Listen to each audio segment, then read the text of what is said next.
at their level can be made aware about this? See, at their level, it makes very little sense to expose them to confrontationist issues.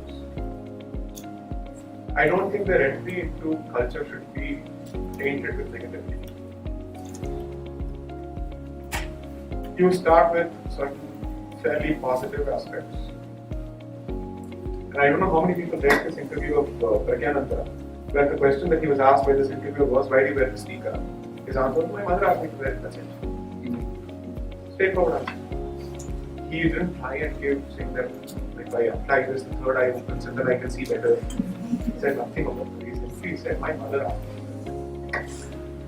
So to me, I think, to some extent, maybe parents can take some role there. Because schools have their own pressures.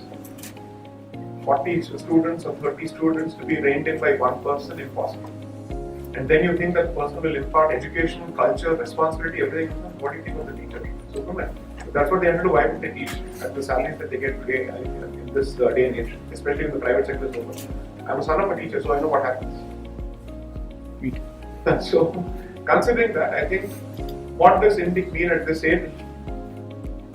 Ideally, सबके माथे पे टीका होना चाहिए था. That's my first answer. I don't step out without a tika. It doesn't matter where I'm going. Two, not because I have to rub my identity in someone's face, but because this is who I am. And two, whether it's a court, whether it is any place, it doesn't make a difference to me. I'm not ashamed of it, even part of it. In fact, if you come to the Supreme Court, from Shikhas to Tika, you'll find everything under the sun in abundance. Everything. People sport their identities very proudly, doesn't matter which religion you come from. I think what it means is a sense of belonging.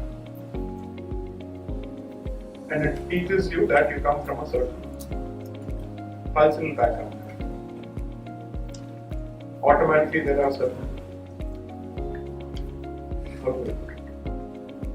I don't think the purpose of culture is to divide people.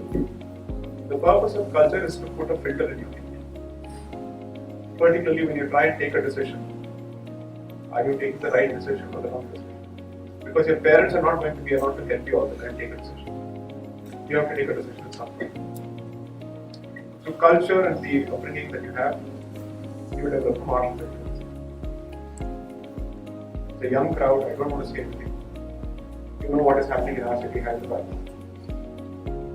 And that's not a crowd which is over 80. Unfortunately so.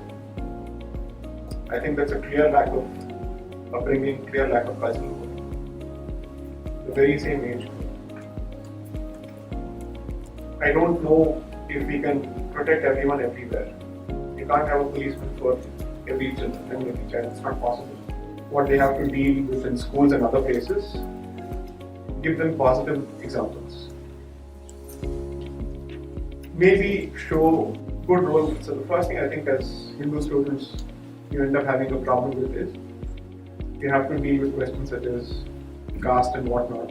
And second, as a society have you contributed to technology, science and everything? Because every day when they use these gadgets, the first question that's going to come to their mind is, the West has produced this, where is my society's contribution to this? And given the curriculum, whether it's mathematics or whatnot, I'm sure they're bound to hear about Leibniz and Fourier transformations and whatnot, but they will not hear of a single name which is Hindu literature. That's bound to create a lot of inferiority complex in them. So maybe parents can take an interest. In fact, that question is best posed to parents as opposed to children.